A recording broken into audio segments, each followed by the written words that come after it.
Theatre Guild on the Air presents David Copperfield, offered by the United States Steel Hour. David Copperfield by Charles Dickens, starring Boris Karloff, Flora Robson, Cyril Ritchard, Hugh Williams, and Ritchard Burton.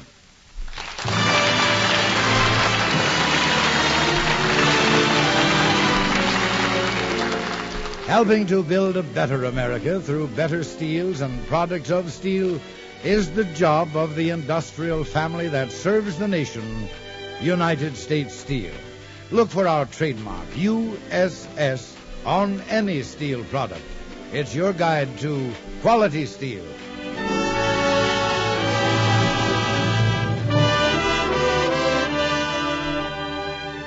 And now, as the lights go down at the Belasco Theater in New York, here speaking for the Theatre Guild, one of America's foremost theatrical producers, is Roger Pryor with a word about our play and players. Tonight, for this Christmas Eve, the Theatre Guild on the Air brings you David Copperfield, the best-loved of Charles Dickens' immortal novels, played for you by a brilliant all-star cast from Broadway's leading stage successes.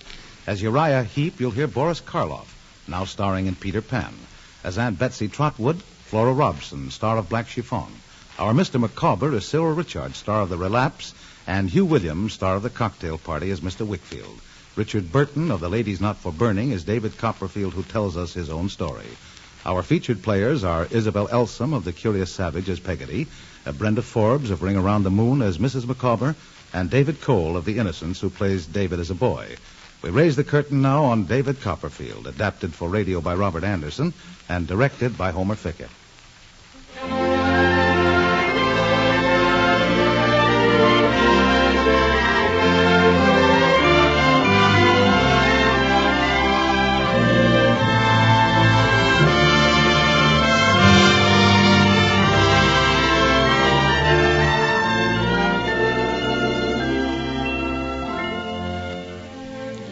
Whether I shall turn out to be the hero of my own life, or whether that station will be held by anybody else, these pages must show.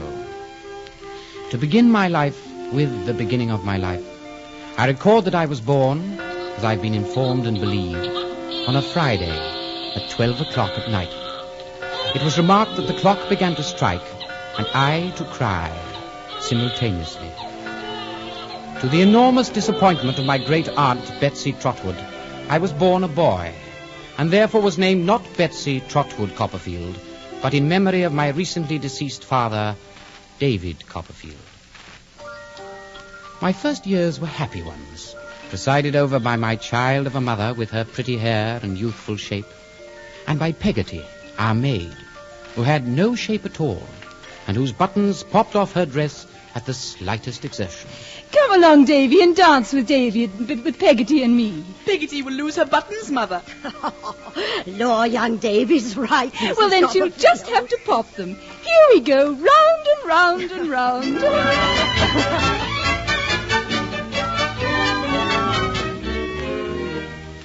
But the happiness was abruptly ended by the gentleman with the black whiskers, whom my mother married in my 9th year, Mr. Edward Murdstone, who brought into our carefree home his tyrannical doctrine of firmness. Now, Clara, be firm with the boy. Either he knows his lessons or he does not know them. I'm afraid he does not know them, do you, Davy? I can do them when it's just you here, Mother, but not when... And what do you mean by that, I'd like to know? Edward, you must give him time to get accustomed to you and your manner. Very well. Master David, I'll give you a sum to do. Please say it slowly, sir. Why, of course. If I go into a cheesemonger's shop and buy 5,000 double Gloucester cheeses at 4pence halfpenny each, present payment, and then I buy... I can't do it. I can't. Ah, you won't do it, you mean. You're obstinate. Please, Edward. Come along with me. Come along. Where are you taking him? I tell you, Clara, I have often been flogged myself. Get in there, David. Please don't whip him. Mr. Murdstone, sir, pray don't beat me. I've tried. Have you indeed? Well, then, try that. Oh, and that. And... Ah! Oh, you bite, do you? I'll show you what we do to animals that bite.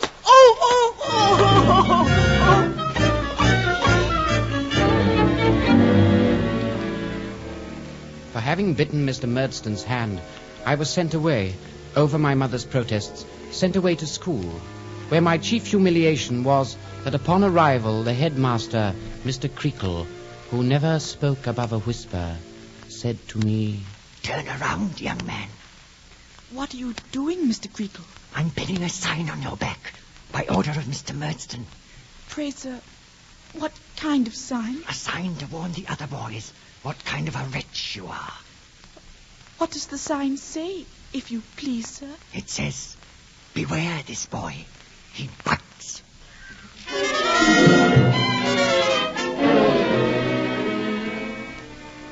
Not long after my humiliation at Mr. Creakle's school, I was called back to my home. My mother was ill, her gentle spirit broken by Mr. Murdstone.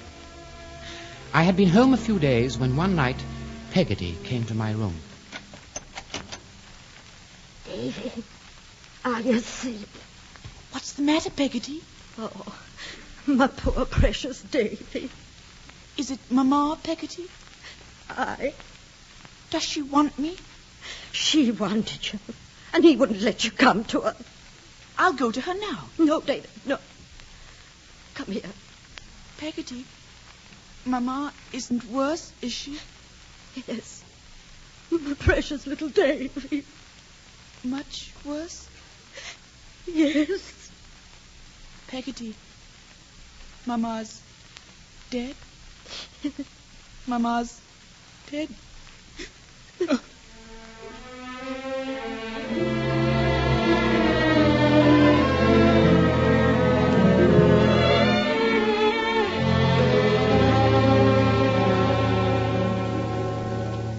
Now, listen to me, David. I have made arrangements for you to go to London to be employed by Murdstone and Grinby in the wine trade. But, Mr. Murdstone, the boy is barely 10 years old and his mother dead. Peggotty, if you please.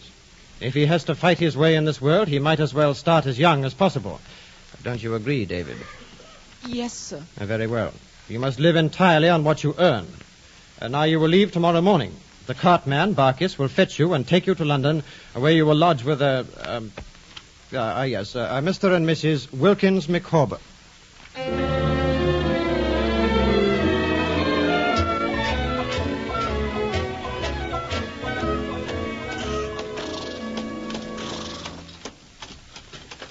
Mr. Barkis, will you have another piece of cake? You'd better save some for when you get to London. Oh, no. They're for the trip. Did she make 'em now, the cakes? Peggotty, do you mean, sir? Ah, her that's seen you all. Oh, yes. She makes all our pastry and does all our cooking. Does she, though? No sweethearts, I believe. No person walks with her. Oh, no. She's never had a sweetheart. Didn't she, though? So she makes all the apple pasties and does all the cooking, does she? Yes. Well, I'll tell you what. Perhaps you might be writing to her? Oh, yes, I will be. If you was writing to her, perhaps you'd recollect to say Barkis is willing, would you? Is that all the message? Yes, that's all. Just Barkis is willing.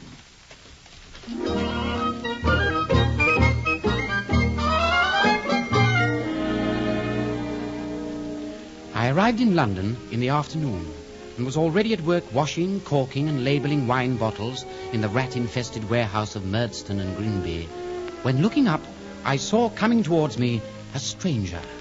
He was a jaunty, stoutish, middle-aged person in a brown coat and black tights and shoes, with no more hair on his head than there is upon an egg. Do I have the pleasure of addressing Master Copperfield? Why, yes, sir. I am that person at whose house you are to reside during your stay in London. In short, I am Mr. Wilkins Micawber.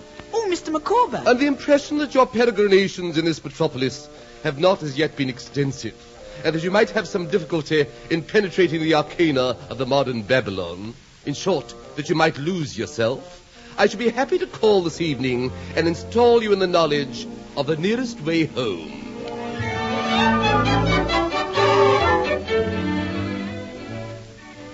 As we reached home that evening, it soon was clear to me that Mr. Micawber owed money to almost every tradesman in London. Put up, Micawber! Gentlemen! Blood cannot be obtained from a stone. Neither can anything on account be obtained at the present from Wilkins Micawber. In short, you are wasting your time. In short, good day. Get inside, Master Copperfield. Mr. Micawber, I was worried for you. Ah, my darling Emma. Mr. Micawber, no matter what may come, I will never desert you. Oh, I'm deeply touched, me dear.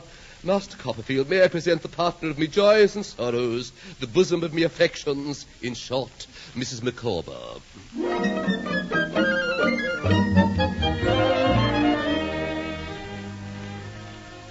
How much I suffered as a child of 10, working as a labouring hind in the dregs of London, is beyond my power to tell. With my meagre earnings, I could afford only a penny loaf and a pennyworth of milk for breakfast, and often had no dinner at all. My only real happiness came with the Micawbers. Master Copperfield, I never thought before I was married to Mr. Micawber, when I lived with Papa and Mamma, that I should ever find it necessary to take a lodger. Are your Mamma and Papa still alive, Mrs. Micawber? Her mamma departed this life before my difficulties commenced. Her papa lived to bail me out of jail several times and then expired, regretted by a numerous circle. The twins want their supper. Oh, and so do we, and so do we. There's nothing in the house but a crust of bread and a piece of cheese. Oh. Perhaps, Master Copperfield. I think I could just manage to loan you a shilling. Oh, no, my dear Master Copperfield. But you could render us another kind of service, if you will. I've a few of Mamma's teaspoons I haven't pawned yet. Oh, Emma, please. Mr. Micawber's feelings would never allow him to dispose of them, and I'm tied down with the twins just now. I wonder if you would see what you could get for them. Why, of course, Ma'am. Though I wish you'd accept a shilling from me. Oh, not just now, Copperfield, thank you. Mr. Micawber, what do you do?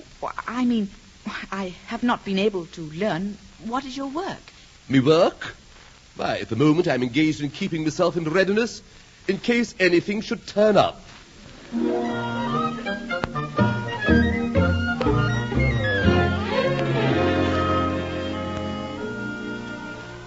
But in the months that followed, nothing did turn up for Micawber, except eventually the constable, who took him off to debtor's prison. One night, I went to the prison to talk with Mr. Micawber. I found Mrs. Micawber and the twins visiting him. You have come just in time for good news, Master Copperfield. What is that, Mrs. Micawber? Micawber's to be set free in 6 weeks. And then I have no doubt I shall begin to be beforehand with the world and live in a perfectly new manner, if in short anything turns up. What will you do when you are free of prison? Well, I'm journeying into the country where dear Emma's family have some influence. And do you go with him too, Mrs. Micawber? I never will desert Mr. Micawber. He has his faults. I do not deny that he is improvident. I do not deny that he has kept me in the dark as to his resources and his liabilities. But I never will desert Mr. Micawber. There, Emma, me angel. What's the matter? I never will desert you, Micawber. Oh, me life, I'm perfectly aware of it now. There. Mr. Micawber? Yes, Copperfield? Since you are going away, I have thought that perhaps I would go away too, to my great-aunt's cottage in Dover. Oh, what is this great-aunt's name? Miss Betsy Trotwood. She's not in my circle of acquaintances. Well then, Copperfield, I've nothing to bestow upon you at parting but advice. And that advice is never to do tomorrow what you can do today. Procrastination is the thief of time. Collar him. I shall try my best, sir. Me other advice. Annual income, £20. Annual expenditure, £19, 19 shillings. Result, happiness. Annual income, £20. Annual expenditure, £20 plus sixpence. Result, misery. The blossom is blighted. The leaf is withered. The god of day goes down upon the dreary scene. And in short, you're flawed forever, as I am. And so, Copperfield, farewell.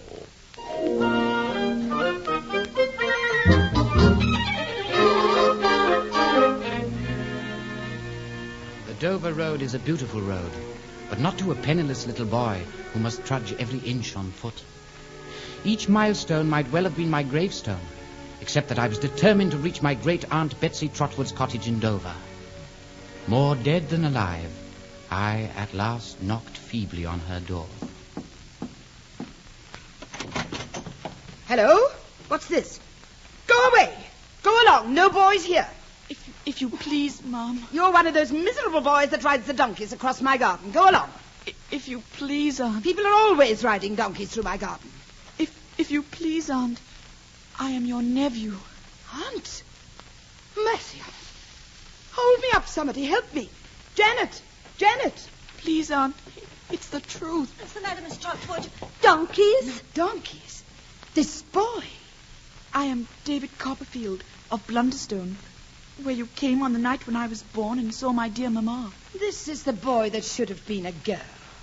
Since my mamma died, I have been taught nothing and thrown upon myself and put to work not fit for me.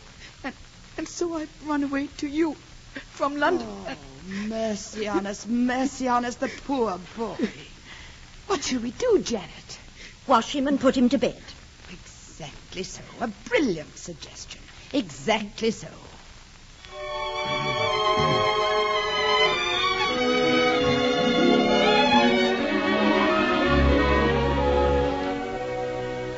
My aunt wrote to Mr. Murdstone to pay her a call so that they might decide what was to become of me.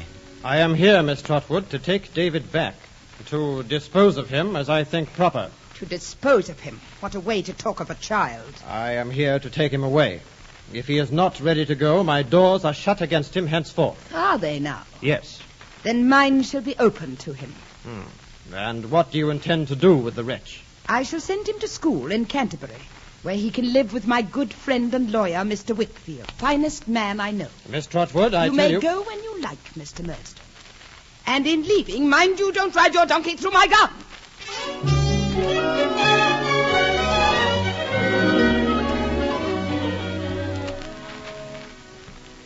And so my good Aunt Betsy sent me off to Canterbury to school, but not before giving me some advice, which I've always tried to heed. Remember, David, never be mean in anything. Never be false, never be cruel. Avoid these 3 vices, and I can always be hopeful for you.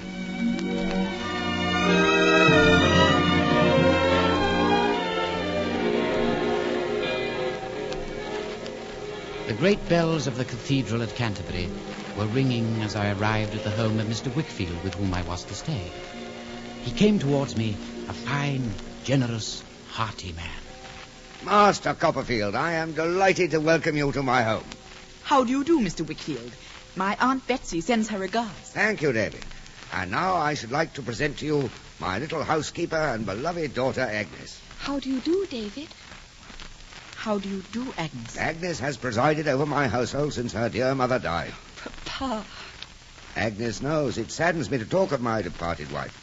And here comes the 3rd member of our household, my trusted law clerk, Uriah Heep. Oh, Mr. Wickfield, sir.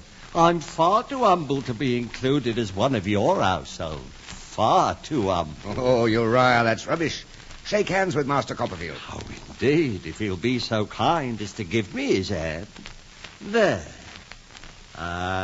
You see how he withdraws his hand? It's unpleasant for him to shake hands with such an humble person. Oh no, sir. It's not that. It's just... Papa, shall I show David his room? Yes, my dear. And Uriah, take Master Copperfield's things for him. They're too heavy for him to handle alone. Oh, yes, sir, Mr. Wickfield, sir. It'll be my pleasure. Mr. Wickfield? Yes, David? Uriah's hand. It's cold and bony, like a skeleton.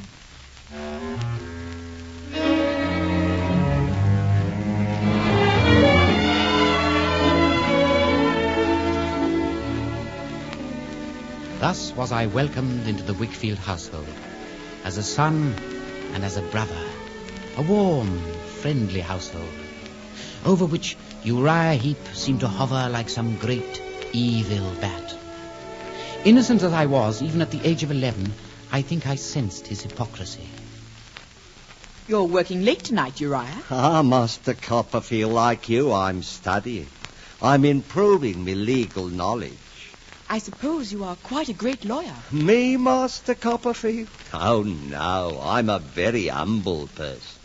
But I've much to be thankful for in living with Mr. Wickfield. For it's Mr. Wickfield's intentions to give me my articles, which would otherwise not lie within the humble means of mother and self. Perhaps you'll be a partner in Mr. Wickfield's business one of these days.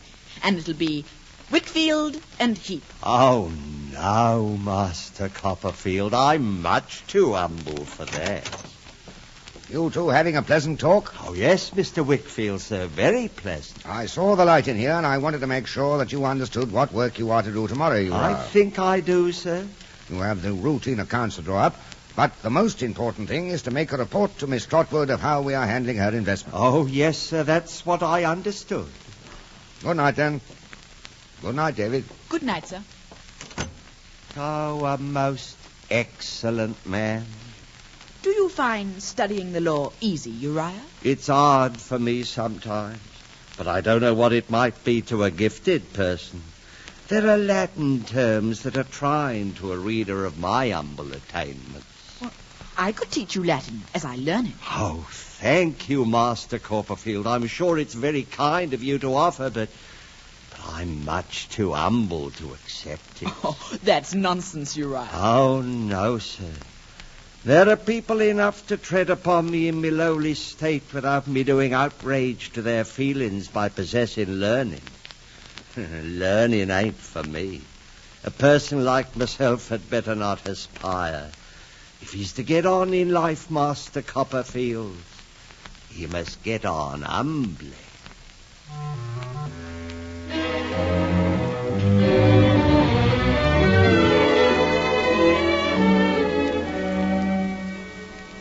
So passed my school days. Days of happiness. Days with Agnes, my counsellor and friend. Suddenly they were over, and I was 17 and bidding Agnes goodbye before I left for London to seek my fortune. We'll miss you, David, when you go away. The house will not be like itself. Or shall I be like myself, dear Agnes, without you? I seem to lack my right hand when I miss you, dear sister. Dear sister? Yes, for you've guided me like a sister. Do you mind my calling you that? No, I don't mind. Although I wish... What, Agnes? Nothing, David. You may call me sister, if that's how you feel towards me. Oh, I do. And even though I'm in London, I shall continue to confide in you as a sister. Whenever I fall into trouble or when I fall in love in earnest, I shall always tell you. And I shall be waiting to listen. I wonder that you are not in love in earnest by this time, Agnes. Perhaps I am. But you can't be. There is no one hereabouts deserves to love you. I did not say that he loved me. You are teasing me with riddles, Agnes. Just mind you don't marry someone without my consent. I promise you, I shall marry no one unless it is someone you approve of. Goodbye, Agnes. Will I see you in London? Yes, David, from time to time. So that you may tell me when you fall in love. In earnest.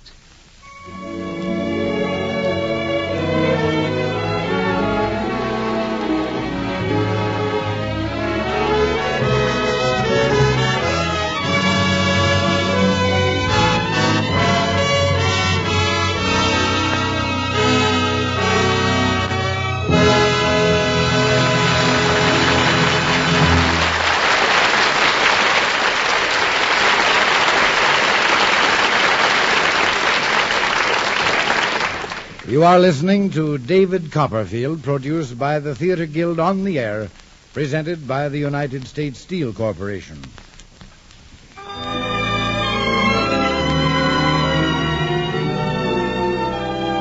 pause now for station identification.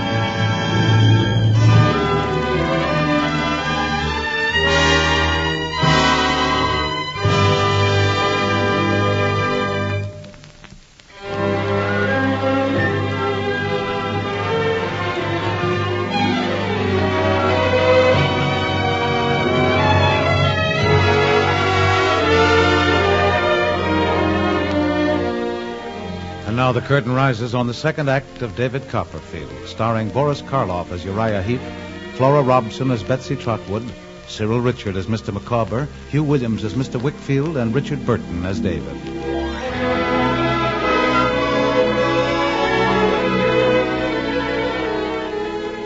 I had been in London barely a month when I had need of Agnes, for I'd fallen in love in earnest. Mr. Spenlow, under whom I was training for the law, had taken me to his house for a Saturday and Sunday. he sent me on into the house alone. And there, standing in the hall, with the little dog clutched in her arms, was an apparition of brown curls, blue ribbon, and frilly white lace. You must be Mr. Copperfield. I'm Dora Spenlow. She may have said more, but I didn't hear it. All was over in a moment. I'd fulfilled my destiny. I loved Dora Spenlow to distraction. I was gone headlong before I'd sense to say a word to her. It was not until the next morning, when we met in the garden, that I spoke to her. Good morning, Mr. Copperfield. You are out early, Miss Spenlow. My governess is so stupid. She talks such nonsense about it being necessary for the day to be aired before I come out. Aired. Besides, it's the brightest time in the whole day. Don't you think so? It's very bright for me now, though it had been very dark to me a minute ago. Do you mean a compliment? Or that the weather has really changed, Mr. Copperfield? Well, Here's Jip. Jip has saved you more embarrassment, Mr. Copperfield. Haven't you, Jip? Why is there all this talk about my needing a governess to protect me, when little Jip here can protect me a great deal better? Can't you? He's a very nice little dog. He's much better than a cross old governess who follows us about and tries to teach us sums and all sorts of practical things. Do you suppose he'd allow me to pet him? I do believe Jip is jealous of you, Mr. Copperfield. Jip, are you jealous of Mr. Copperfield?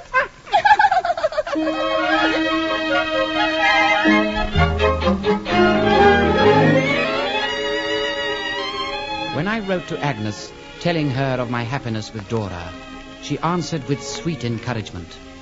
But always there was a note of mystery and sadness when she wrote about her own life. The reason for this I learned one evening when Uriah Heep came from Canterbury and called on me in my rooms. Master Copperfield, I mean Mr. Copperfield.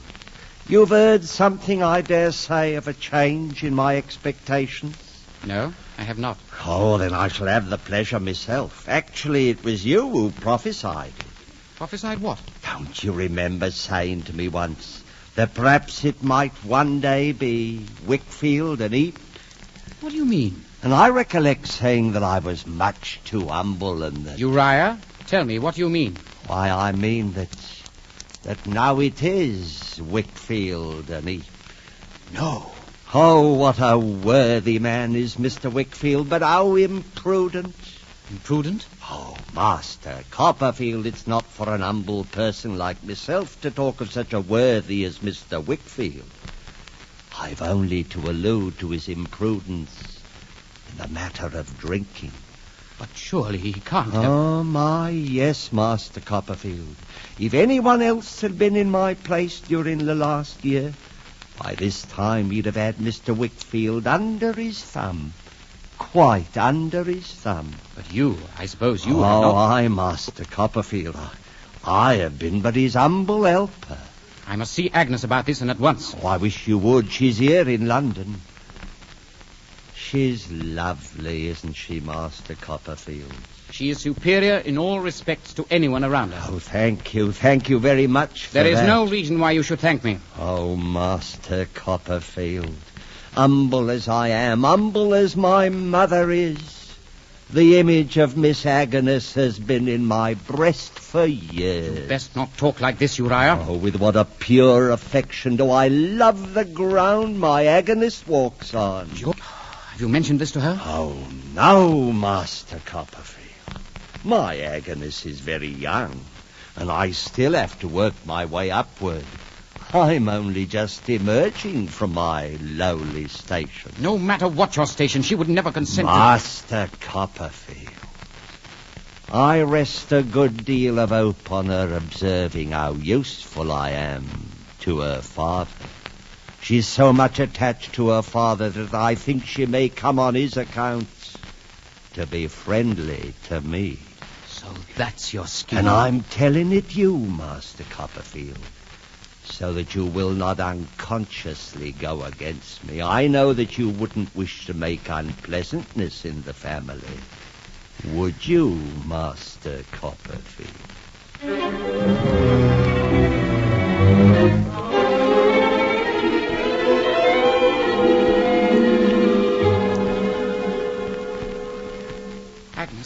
Agnes, I've just come from Uriah Heep. How did your father... It's too horrible to talk about, David. But you saw how Father night after night sat morosely mourning Mother's death, seeking refuge from his sorrows in the ever-present bottle of port. So it was that. Uriah saw it too, and little by little he exploited Papa's weaknesses. When I would lock up the wine, he would get Papa more. Agnes, my dear. He finally made himself indispensable to Papa. And then he told him he was going away, unless Papa cared to make some other arrangement with him. That other arrangement being the partnership. Oh, it's incredible. Yes, and horrible. For since that time, Papa is actually afraid of him. Your father, afraid of Uriah Heep? Yes. Oh, there's something between them. Some mystery I do not understand, and probably never shall. Oh, Agnes, let me help you. David, please. The only way you can help us is to be kind to Uriah. Kind to him? What do you know what he plans? It makes no difference. We have no other choice. Because Papa and I, horrible as it is to say, Papa and I, we are in his power.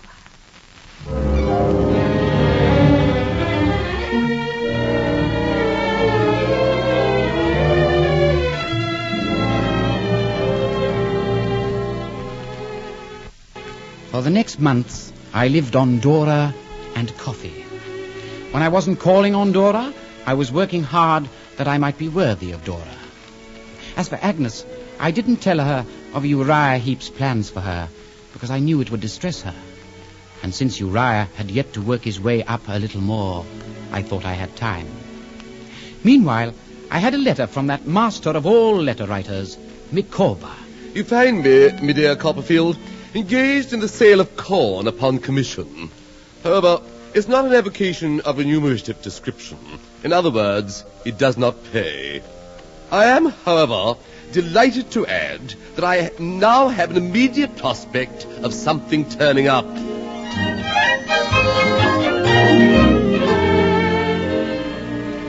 To hear of his prospects, I invited Micawber and his wife to my rooms for dinner. As we are quite confidential here, Mr. Copperfield, I should like to have your opinion as to what branch of endeavour a man of Mr. Micawber's talents is likely to succeed in. You embarrass me, my dear Emma. If my opinion can be of help, I should be glad to give it. I may have a conviction, Mr. Copperfield, that Mr. Micawber's manner qualifies him for the banking business. Mr. Micawber feels that if he had a deposit at a banking house, my manner, as representing that banking house, would inspire confidence in her. But if the various banking houses refuse to avail themselves of Mr. Micawber's abilities, what is the use of dwelling on that idea? In short, Copperfield, my wife is convinced, and she has convinced me, that things cannot be expected to turn up of themselves. We must, in a measure, assist them in turning up. So, here is Mr. Micawber with a great talent. I should say genius, but that may be the partiality of a wife. Oh, Emma, my dear. It's true. What Mrs. Micawber is trying to say is that here I am with my capacities and without suitable employment. Now, where does the responsibility rest? Clearly on society. Oh, it does indeed. And so it appears to her, Copperfield, that what I should do is to throw down the gauntlet to society and say, in effect, show me who will take that up. I quite agree, but how is this to be done? By advertising. Mr. Micawber has to advertise in all the papers for a position worthy of his talent. I feel I must do this, Copperfield, in justice to myself, in justice to my family, and in justice to society.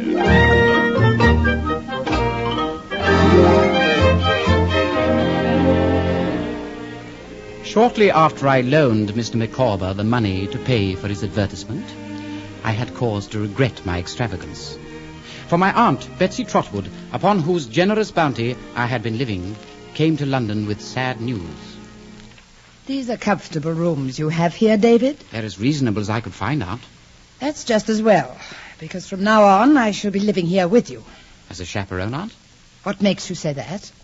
You were cross that Dora and I are engaged. Oh, of course I'm not cross. Though I think you are a little blind.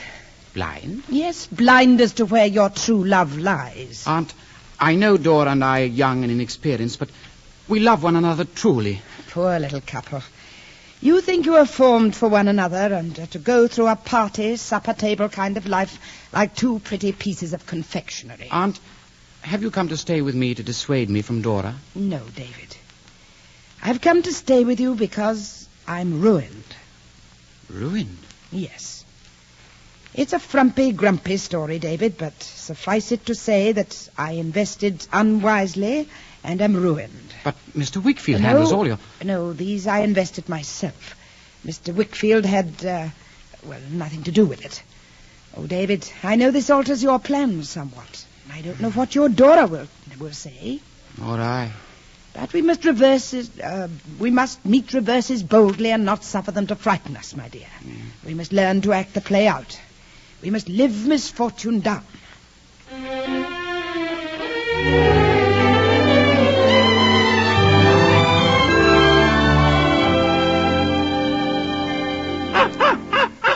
Down, Chip, down.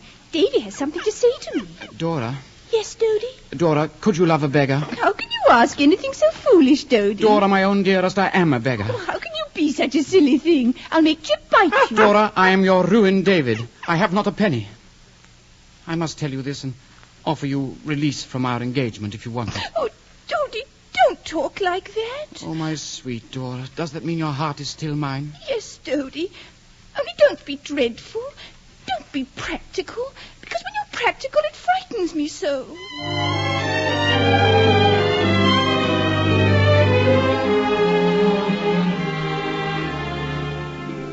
Some time thereafter, I received a letter from Canterbury. I was surprised to see that the address was not in Agnes's handwriting. I opened the letter and was amazed to read... My dear Copperfield, you may possibly not be unprepared to receive the information that as a result to be flinging down the gauntlet to society, in short, as a result of me advertising, something has turned up. In fact, my dear Copperfield, I stand pledged and contracted to your old friend Uriah Heep to assist him in the capacity of, well, to be his confidential clerk. Mrs. Micawber is convinced that giving me mind to a profession so adapted to me fertile resources and me flow of language, I must distinguish myself and may find myself ere long a judge or a chancellor. Looking forward to our early reunion, I am ever yours, Wilkins Micawber.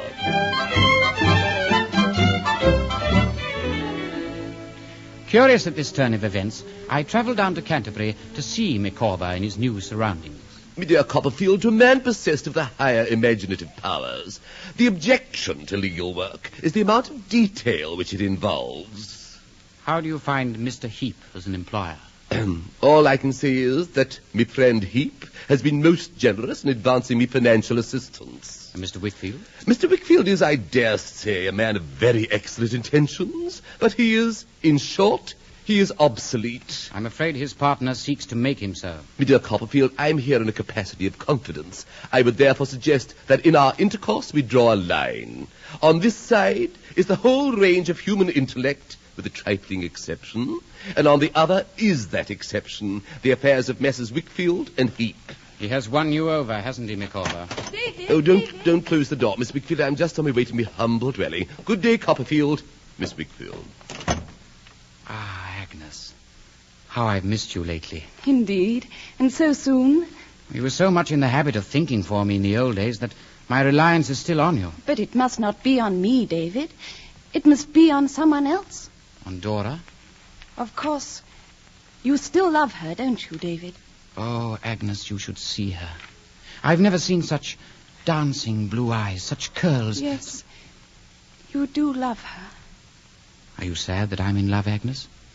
You sounded sad. Of course I'm not sad, David. I'm very happy for you. Agnes, there's no one else but you to tell me. Dare I ask her to marry me? If she will make you happy. If she will make you happy, I think you should ask her. Oh, Agnes, you've never seen such adorable hands, such exquisite... I'm sure, David. But you must tell us all about her at dinner. Now I must go to Father. Oh, forgive me. In my happiness, I didn't ask. You will see him at dinner. He is not the man you knew, David.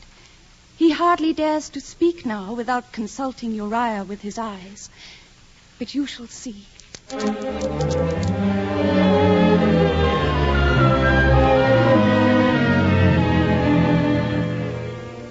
After dinner that evening, Mr. Wickfield, Uriah, and I were left at the table alone.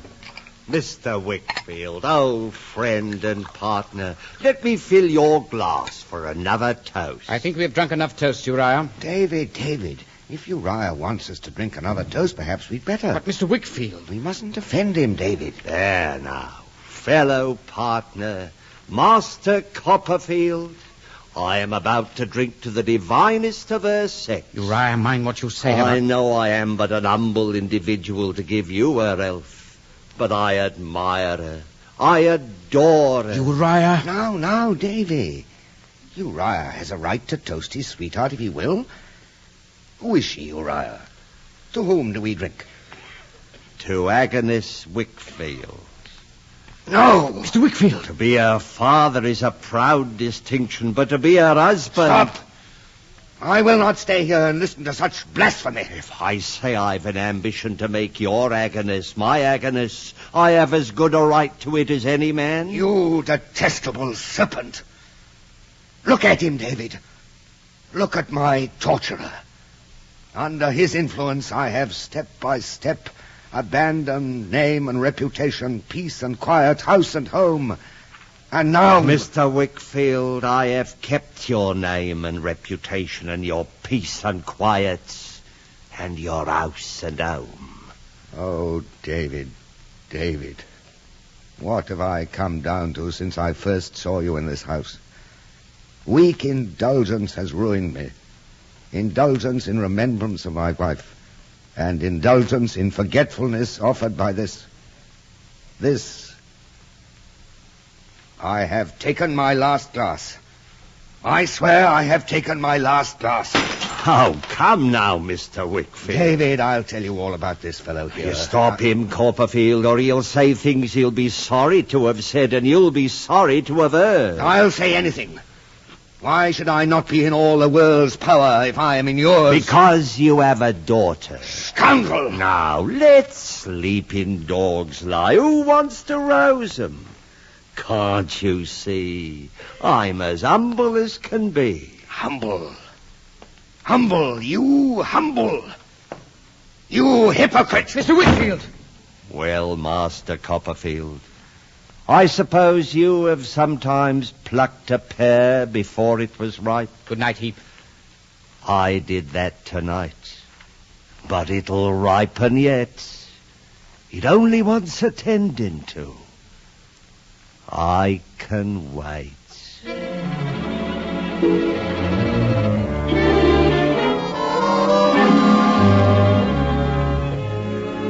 And now weeks, months, seasons pass along. They seem little more than a summer day and a winter evening. Yet in that time I had been reasonably successful in my work, and above all else I had come of age and married Dora Spenlow. And I found marriage a strange condition.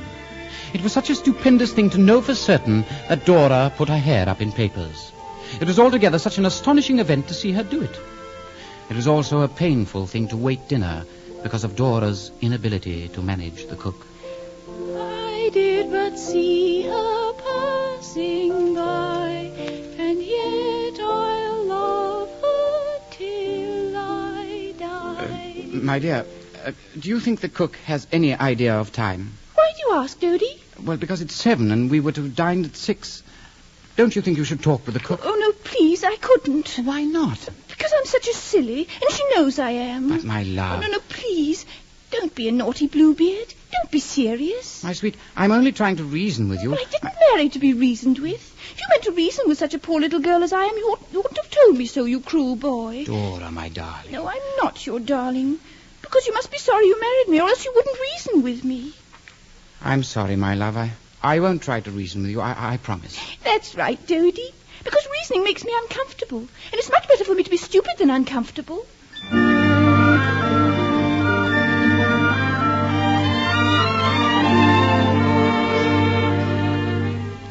Aunt Betsy called her Little Blossom. and it seemed a gay name at first for my child wife, not meant for the cares and worries of this world. But when she took sick and weakened that winter, and I had to carry her up and down stairs, I thought, oh, what a fatal name it was, and how the blossom withered in its bloom upon the tree.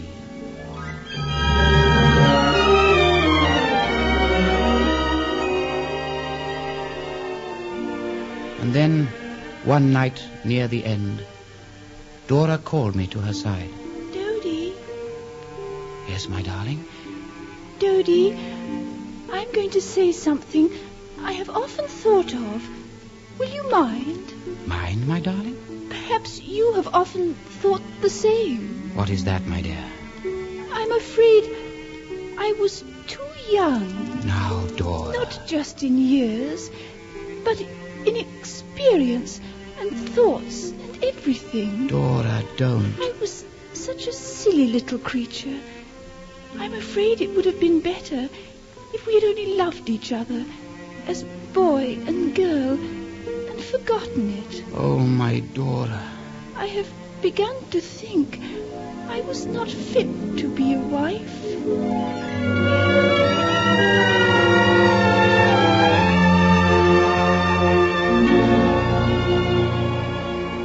Soon after Dora's death, my mind was taken off my own troubles by a letter from Mr. Wickfield.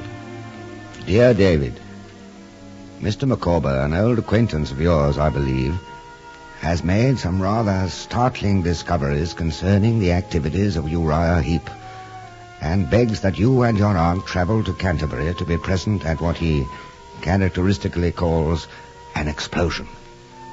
I am unable to take an active part in this, being confined to my bed with rheumatic fever, but I know that you will not fail me in this, my hour of need. Your friend, Wickfield. Miss Betsy Trotwood and Mr. David Copperfield calling on Mr. Heep. Well, I'm sure this is an unexpected pleasure. Miss Trotwood, Master Copperfield. Mr. Heep. Mr. Heep. Things have changed in this office, Miss Trotwood, since I was an humble clerk at El Japone, ain't they? But I'm not changed, Miss Trotwood. To tell you the truth, sir, I think you are pretty constant to the promise of your youth, if that's any satisfaction to you. Oh, thank you for your good opinion. You needn't wait, Micawber. Won't you sit down, Miss Trotwood? David? I prefer standing, thank you. Micawber, did you hear me tell you not to wait? Yes. Then why do you wait? Because I, in short, choose. You're a dissipated fellow, as all the world knows, and I'm afraid you'll oblige me to get rid of you. Come along and I'll talk to you presently. If there's a scoundrel with whom I've already talked too much, that scoundrel's name is Heep. Why, you insolent... Hold on, Uriah. Sit down, Mr. Heep. Oh, ho! So this is a conspiracy. You've met here by appointment. They met here at the request of your no longer humble servant, Wilkins Micawber. Master Copperfield, you always wear a puppy with a broad stomach even from your first coming here. And you envy me rise, do you? Your rise. Mr. Micawber, proceed with your charge. I have written it all here in a brief letter. Bless and save the man. He'd write letters by the ream even if it was a capital offence. Are you going to listen to this scum's charges against me? We are indeed. Proceed, Micawber. Dear Miss Trotwood and gentlemen, in appearing before you to denounce probably the most consummate villain that has ever existed, I ask no consideration for myself. The victim from me cradle of pecuniary liabilities, to which I have been unable to respond, I have ever been the sport and toy of debasing circumstances. Ignominy, want, despair, madness have collectively or separately been the attendants of my career. Madness indeed, and you listen to this wretch. Under such circumstances, I entered the office of the firm, nominally under the appellation of Wickfield and Heep, but in reality wielded by Heep alone. Heep, and only Heep, is the forger and cheat. The devil take you. Give me that letter. Approach one step nearer, and if your head is human, I'll break it. No. Get on with your charge, man. I'll listen to no more of this. You'll stay in this room, you heap of infamy. Now sit down, there, Heep. Now, where was I? Oh, yes. Forced as I was to avail myself of pecuniary advances offered by this contemptible Heep, I soon found myself by reason of numerous IOUs under his thumb. I then found that my services were constantly being called into requisition for the falsification of business and the mystification of Mr. Wickfield. If you don't stop now... Pray, Uriah, don't stop him now that he's getting at last to the point. When Mr. Wickfield's faculties and memory for business became, through causes which it is not necessary or expedient for me to enter, weakened and confused, Heep obtained his signature to documents of importance, representing them to be other documents of no importance. You shall prove this, Micawber. The proof of this is at hand, as well as the proof that you systematically forged to various entries, books, and documents the signature of Mr. Wickfield. Uriah Heep, you know what I want. These are all lies. Sit down, Heep. I want my property. But Aunt Betsy... As long as I believed it had been made away with by Mr. Wickfield, I wouldn't breathe a syllable of its having been placed here for investment. But now that I know this fellow's answerable for it, I'll have it. David, come and take it away from him. Everything will be taken from him in good time, Aunt. Including his humbleness. Where is your proof? Where is your proof? There are the books and documents. Ah, yes, if you had them, but you haven't. They're here in the safe. There, see where they... Where are they? They've gone. Fancy that. Some miserable thief has stolen the books. They've come into Copperfield's possession. He has the power of attorney for Mr. Wickfield. So you have them, do you? Well, what's to be done? I will tell you what's to be done. You, as Copperfield, no tongue? You must make restoration of all you have stolen to the last farthing. I won't do it. I won't do it. I may be humble, but I will not be put upon. Micawber, you will go around to the Guildhall and bring a couple of officers. Stop. Copperfield, I've always hated you. You've always been an upstart, and you've always been against me. Micawber? All right. I'll do what you want. It is you, Uriah, who have been in your greed and cunning against the world. There never were greed and cunning in the world yet that did not do too much and overreach themselves. It is as certain as death. Now then. Copperfield, I've not quite finished my letter. May I proceed? Please do. I have now concluded. It merely remains for me, with me ill-starred family, to disappear from the landscape on which we appear to be an encumbrance. Let it be in justice merely said of me, as of a gallant and eminent naval hero with whom I have no pretensions to cope, that what I have done I did in spite of mercenary and selfish objects for England, home, and beauty. Yours, etc., etc., etc., Wilkins Micawber.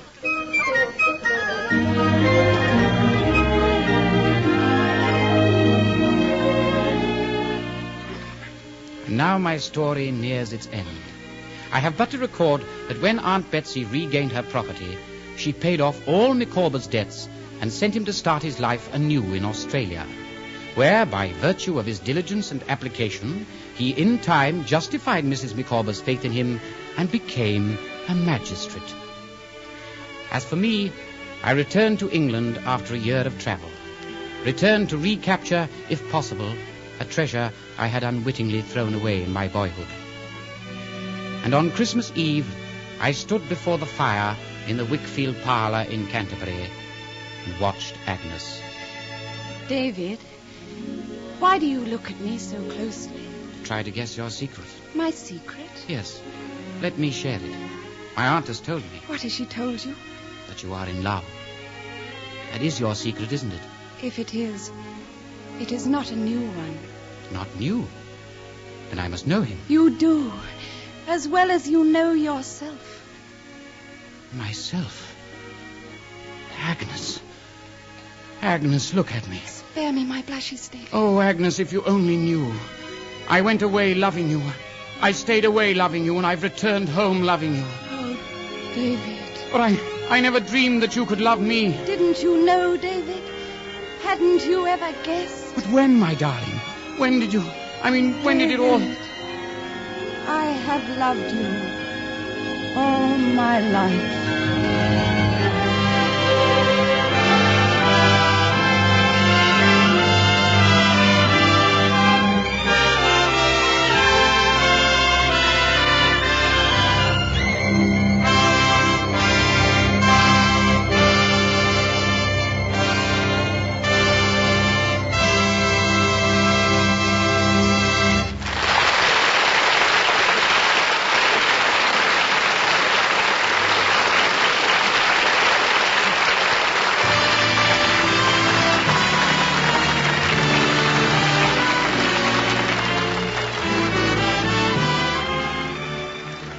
curtain has fallen on the Theatre Guild on-the-air production of David Copperfield, sponsored by the United States Steel Corporation. We express our thanks to our stars: Boris Karloff as Uriah Heep, Flora Robson as Betsy Trotwood, Cyril Ritchard as Mr. Micawber, Hugh Williams as Mr. Wickfield, and Ritchard Burton as David. Our thanks also to our featured players: Isabel Elson as Peggotty, Brenda Forbes as Mrs. Micawber, and David Cole as the boy David, and to the other members of our cast whom you heard in these roles: as Agnes, Penelope Mundy; as Dora, Patricia Marmont; as Murdstone, John Merivale; and as Barkis, Carl Harbord.